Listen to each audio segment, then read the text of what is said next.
আসসালামু আলাইকুম। প্রথমেই ধন্যবাদ জানাচ্ছি বিএনপি এবং বিএনপির নেতৃবৃন্দকে।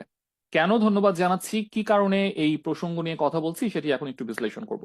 তার আগে গত কয়েকদিনের ঘটনাবলী একটু আপনাদের দৃষ্টিতে আনতে চাই। সেটি হচ্ছে যে, খেয়াল করলে দেখবেন গত 3-4 দিন ধরে বিএনপি নেতৃবৃন্দ এক ধরনের মন্তব্য, এক ধরনের কমেন্ট করে যাচ্ছিলেন বিভিন্ন অনুষ্ঠানে এবং বিভিন্ন যোগাযোগ মাধ্যমে, এবং সেখানে এই সরকারের প্রতি তাদের এক ধরনের অনাস্থা, তাদের এক ধরনের আশঙ্কা প্রকাশ পাচ্ছিল। সেই মন্তব্যগুলো যদি একটু পর্যায়ক্রমে খেয়াল করি, সেখানে মির্জা ফখরুল ইসলাম আলমগীর কাজী জাফর আহমেদের স্মরণ সভায় তিনি উল্লেখ করেছিলেন যে দ্রুততম সময়ের মধ্যে নির্বাচন দিতে হবে। এই সরকারের কিছু মানুষ সংস্কার কর্মসূচি পরিচালনা করে একটি সংস্কার বাস্তবায়ন করতে পারবেন, সে ব্যাপারটি তারা বিশ্বাস করেন না, এরকম মন্তব্য এসেছিল। আমির খসরু মাহমুদ চৌধুরী মন্তব্য করেছিলেন অত্যন্ত দ্রুততম সময়ের মধ্যে নির্বাচন দিতে হবে। মির্জা ফখরুল ইসলাম আলমগীর এর পরে মন্তব্য করেছিলেন যে এই সরকারে 1/11 যে কুশীলব তাদেরকে দেখা যাচ্ছে এবং 1/11 ঘটনা তারা ভোলেননি, এই ব্যাপারগুলো এই আলোচনার মধ্যে বা এই বয়ানগুলোর মধ্যে এসেছিল। এর মাধ্যমে এই সরকারের প্রতি তাদের অনাস্থা প্রকাশটা প্রকট ছিল। আজকে যখন প্রধান উপদেষ্টা তাদেরকে মিটিং এ ডাকলেন, সেই মিটিং এ উপস্থিত ছিলেন ডক্টর মোহাম্মদ ইউনূস, উপস্থিত ছিলেন আসিফ নজরুল এবং ওয়াহিদুদ্দিন মাহমুদ। বিএনপির পক্ষ থেকে উপস্থিত ছিলেন মির্জা ফখরুল ইসলাম আলমগীর, আমির খসরু মাহমুদ চৌধুরী এবং সালাউদ্দিন আহমেদ। তাদের মধ্যে যে এই তিনজন এবং তিনজন 6 জনের মধ্যে যে মিটিংটি হয়েছে, সোয়া 1 ঘন্টা ব্যাপী একটি মিটিং হয়েছে। সেই বৈঠকে যে আলোচনাগুলো হয়েছে এবং পরবর্তীতে মির্জা ফখরুল ইসলাম আলমগীর যে বিবৃতি দিয়েছেন সংবাদ মাধ্যমে, সাংবাদিকদেরকে যে ব্যাপারটি জানিয়েছেন, সেটি আমাদের মধ্যে আশার সঞ্চার করছে। এ কারণেই বিএনপিকে আসলে ধন্যবাদ দেওয়া। কি বলা বলা হয়েছিল সেই মিটিং থেকে বের হয়ে? মিটিং থেকে বের হওয়ার পরে মির্জা ফখরুল ইসলাম আলমগীর প্রথমে যেটি বলেছেন সেটি হচ্ছে যে আজকের আলোচনা অত্যন্ত ফলপ্রসূ হয়েছে। এই কথাটি শোনা জরুরি ছিল বাংলাদেশের মানুষের জন্য অন্তত, কারণ আমরা অনেকেই ধারণা করছিলাম যে এই সরকারের বা এই অন্তর্বর্তীকালীন সরকারের কর্মকাণ্ড নিয়ে বিএনপির মধ্যে এক ধরনের আশঙ্কা রয়েছে। আজকের এই কথার পরিপ্রেক্ষিতে আমরা এটুকু বলতে পারি যে আশঙ্কা যদি তাদের ভিতরে থেকেও থাকে, তাও বিএনপি এই অন্তর্বর্তীকালীন সরকারকে পূর্ণ সমর্থন দিচ্ছে। মির্জা ফখরুল ইসলাম আলমগীরের কথাই বলতে হয় যে এই সরকারের এই পর্যন্ত নেওয়া সংস্কার কর্মসূচি বা যে পদক্ষেপগুলো এই সরকার নিয়েছে, সেগুলোতে বিএনপির পূর্ণ সমর্থন আছে, ভবিষ্যতেও থাকবে। এটি অত্যন্ত আশাব্যঞ্জক একটি খবর বিএনপির জন্য তো বটেই। বিএনপির জন্য কেন? কারণ হচ্ছে আমাদের সাধারণ জনগণের মধ্যে একটি ধারণা আছে, সেটি হচ্ছে যে বিএনপি অত্যন্ত তাড়াহুড়া করে নির্বাচন করে ক্ষমতায় যেতে চাচ্ছে এবং তারা ঠিক সংস্কার করার মাধ্যমে জনগণের আশা আকাঙ্ক্ষার প্রতিফলন ঘটাতে চাচ্ছে না। এক্ষেত্রে বিএনপির একটি নীরবতা লক্ষ্য করা যায়। সেটি হচ্ছে যে বিএনপি আসলে কি ধরনের সংস্কার চায়, সেই ব্যাপারগুলো নিয়ে বিএনপি জনগণের কাছে আসেনি। হতে পারে বিএনপির নিজস্ব পরিমণ্ডলে, তাদের নিজেদের ভিতরে, তাদের নেতা নেত্রীদের ভিতরে সেই আলোচনাটি আছে যে তারা কোন কোন ক্ষেত্রে সংস্কার চায়। তারা হয়তো সেই ব্যাপারগুলো নিয়ে উপদেষ্টাদের সাথে কথাও বলছেন।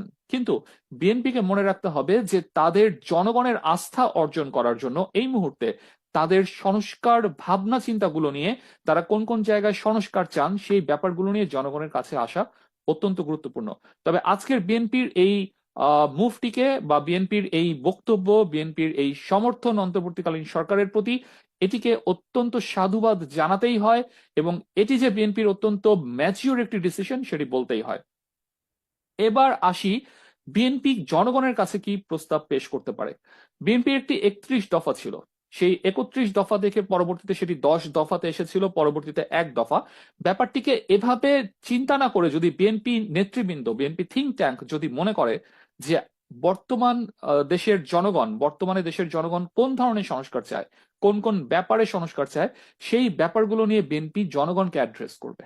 যেমন আমি একটি উদাহরণ দিচ্ছি, সেটি হচ্ছে যে আজকে যদি আপনারা প্রথম আলো রিপোর্ট দেখেন, সেখানে দেখবেন যে ডক্টর আলী রিয়াজ, তিনি একজন রাজনৈতিক বিশ্লেষক এবং ইলিনিয়র স্টেট ইউনিভার্সিটির একজন ফ্যাকাল্টি মেম্বার। তিনি আজকে বলেছেন যে সিজিএস নামে একটি অর্গানাইজেশন আছে যারা 5 মাস ধরে এই সংস্কার, বিভিন্ন ক্ষেত্রে সংস্কার, এগুলো নিয়ে লাগাতার তারা হচ্ছে সেমিনার সিম্পোজিয়াম করে যাবে, সাধারণ মানুষের কাছে যাবে, তাদের মতামত চাইবে।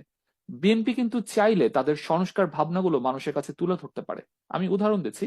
যেমন প্রথম যে ব্যাপারটি, সেটি হচ্ছে যে সংবিধান। সংবিধান কেমন হবে? আমরা কি এই সংবিধান নিয়ে সামনের দিকে এগিয়ে যাব, নাকি আমাদের জন্য নতুন সংবিধান প্রয়োজন? যেমন আলী রিয়াজ সাহেব বলেছেন যে সংবিধান পুনর্লিখন করতে হবে, সংবিধানকে নতুন করে ঢেলে সাজাতে হবে। অনেকগুলো কারণ আছে এর পিছনে। কারণ হচ্ছে, আপনি যদি দেখেন যে এই সংবিধানের 1/3 অপরিবর্তিত বলে ঘোষণা করা হয়েছে। এখন আপনি ভবিষ্যতে এই সংবিধানকে পরিবর্তন করতে পারবেন না 1/3, এই কথাটি যদি বলেন, তাহলে আমাদের যারা উত্তরসূরি হবে তাদের উপরে আমরা একটা জিনিস এই মুহূর্তে একটি ডিসিশন আমরা চাপিয়ে দিচ্ছি, যেটা আমরা পারি না, এটি গণতান্ত্রিক মূল্যবোধের সাথে যায় না। সুতরাং বিএনপিকে চিন্তা করতে হবে যে এই যে 1/3 সংবিধান অপরিবর্তিত, এই ব্যাপারে বিএনপির ভাবনা কি, সে ব্যাপারটির বিএনপিকে জনগণের সামনে নিয়ে আসতে হবে।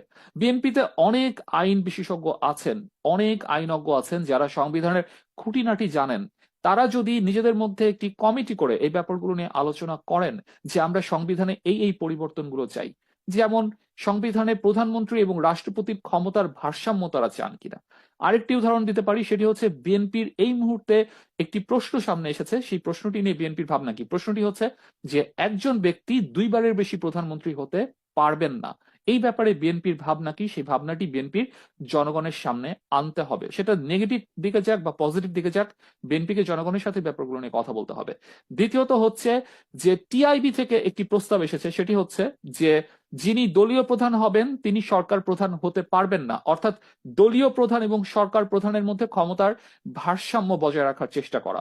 এই ব্যাপারটি নিয়ে বিএনপির মতামত কি? বিএনপি অনেক আগে একবার বলেছিল যে তারা দ্বিকক্ষ বিশিষ্ট সংসদ চায়। সেই ব্যাপারটি কি এখনো বিএনপির মাথায় আছে? তারা কি সেরকম কোনো কিছু চিন্তা করছেন? তাহলে তার রূপরেখা কি হবে? এরপরে আসেন 70 অনুচ্ছেদ। বাংলাদেশে সংসদীয় গণতন্ত্রে চর্চা করার ক্ষেত্রে এই 70 অনুচ্ছেদ হচ্ছে অন্যতম বড় একটি অন্তরায়। বিএনপির এই 70 অনুচ্ছেদ নিয়ে ভাবনা কি?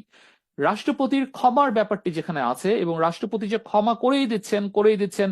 এর আগে আমরা স্বৈরাচারী সরকারের সময় দেখেছি যে কিভাবে রাষ্ট্রপতি ফাঁসির আসামিদেরকে ক্ষমা করে দিয়েছেন, এবং তার দায় মুক্তির একটি আইন আছে সংবিধানের 51(1) এবং 51(2) ধারাতে। বিএনপির এই 51(1) এবং 51(2) ধারা নিয়ে ভাবনা কি? বিএনপিকে এটি সামনে আনতে হবে। তারপরে আসেন আপনার নির্বাচন কমিশনের দায় মুক্তি আইন। নির্বাচন কমিশনাররা যাই করুক না কেন, নির্বাচনের পরে তাদের সব কর্মকাণ্ডকে বৈধতা দেওয়ার জন্য একটি দায় মুক্তি আইন করা হয়েছে। এই ব্যাপারে বিএনপির ভূমিকা কি, বা এই ব্যাপারে বিএনপির মন্তব্য কি? তারা কি এটিই রাখতে চায়, নাকি তারা এখানে কোনো পরিবর্তন আনতে চায়? অর্থাৎ সাধারণ জনগণ বিএনপির ভাবনা জানতে চায়। সাধারণ জনগণ জানতে চায় এই আইনগত বিষয়গুলো নিয়ে বিএনপি কি ভাবছে। বিএনপিকে এই ভাবনাগুলো উপদেষ্টাদেরকে যেভাবে জানাতে হবে, ঠিক একইভাবে এই ভাবনাগুলো সাধারণ জনগণের সামনেও বিএনপিকে পেশ করতে হবে। এটি বিএনপির জন্য অত্যন্ত জরুরি। এভাবে যদি সংস্কারের ব্যাপারগুলো বিএনপি জনগণের সামনে নিয়ে আসে, বিএনপির প্রতি জনগণের আস্থা কমবে না, বরঞ্চ অনেক বেশি বাড়বে। কারণ সাধারণ জনগণ মনে করছে যে বর্তমান কাঠামোর মধ্যেই বিএনপি ক্ষমতায় যেতে চাচ্ছে। এরপরে আসেন সাধারণ জনগণের আরেকটি অত্যন্ত গুরুত্বপূর্ণ আশঙ্কার জায়গা হচ্ছে বর্তমান বাংলাদেশের শিক্ষানীতি। শিক্ষানীতি কেমন হওয়া উচিত? শিক্ষানীতিতে কি কি পরিবর্তন হওয়া উচিত? আমরা কি আগের যে শিক্ষানীতি ছিল সেখানে ফেরত যাব, নাকি আমরা হচ্ছে নতুন কোন শিক্ষানীতি অ্যাডপ্ট করব? এই ব্যাপারগুলো নিয়ে বিএনপির মধ্যে যারা শিক্ষাবিদ আছেন তারা কিন্তু আলোচনা করতে পারেন, নিজস্ব ফোরামে করতে পারেন, জনগণের সামনে করতে পারেন, সেমিনার করতে পারেন, জনগণকে জানাতে পারেন, সংবাদ সম্মেলন করতে পারেন। বিএনপি অনেক কিছু চাইলে করতে পারে। এরপরে আসেন স্বাস্থ্য ব্যবস্থা। বিএনপি সবসময় বলে এসেছে যে তারা এই ইউকের এনএইচএস মডেলের একটি স্বাস্থ্য ব্যবস্থা গড়ে তুলতে চায়। তার রূপরেখা কি হবে? বিএনপি সেটা কিভাবে করবে? এই ব্যাপারগুলো যদি বিএনপি নেতৃবৃন্দ জনগণের সামনে নিয়ে আসেন, সেটি বিএনপির জন্যই সব থেকে ভালো একটি পদক্ষেপ হবে, এবং জনগণের মধ্যে বিএনপির প্রতি আস্থা আরো বাড়বে। প্রতিষ্ঠিত হওয়ার পর থেকে বিএনপির রাজনীতিতে বিএনপি এরকম নিরবিচ্ছিন্ন নির্বিঘ্ন প্ল্যাটফর্ম খুব বেশি দিনের জন্য পায়নি। এবং এই যে প্ল্যাটফর্ম এখন বিএনপি পাচ্ছে, বিএনপি যদি এখন গণমানুষের রাজনীতির যে ধারা, সেই ধারাটিকে যদি বিএনপি ধারণ করতে পারে, এখানে বিএনপির অনেক যারা হচ্ছে নেতৃবৃন্দ আছেন, যারা অত্যন্ত উচ্চশিক্ষিত, যারা দেশকে অনেক কিছু এখনো দিতে পারেন, তারা যদি তাদের ভাবনাগুলো তরুণদের সাথে মিলে তাদের ভাবনাগুলোকে নিয়ে জনগণের সামনে আসেন, বিএনপি দীর্ঘ সময়ের জন্য বাংলাদেশে ক্ষমতায় থাকার মতো একটি অবস্থা এবং একটি পরিবেশ তৈরি করতে পারে। বিএনপির থিঙ্ক ট্যাঙ্কে এই ব্যাপারগুলো ভেবে দেখতে হবে। তবে এখন পর্যন্ত বিএনপি আজকের উপদেষ্টাদের সাথে বৈঠকের পরে বিএনপি যে কথাগুলো বলেছে সেজন্য বিএনপিকে অন্তরের অন্তঃস্থল থেকে ধন্যবাদ জানানোই যায়। আশা করছি এরকম ধারা অব্যাহত থাকবে এবং প্রতিটি রাজনৈতিক দল এই সংস্কারের ব্যাপারে তাদের নিজস্ব রূপরেখা, তাদের নিজস্ব চিন্তা ভাবনাগুলো জনগণের সামনে তুলে ধরবে। তবেই আমরা অত্যন্ত দ্রুত আরেকটি নির্বাচনের পথে যেতে পারবো।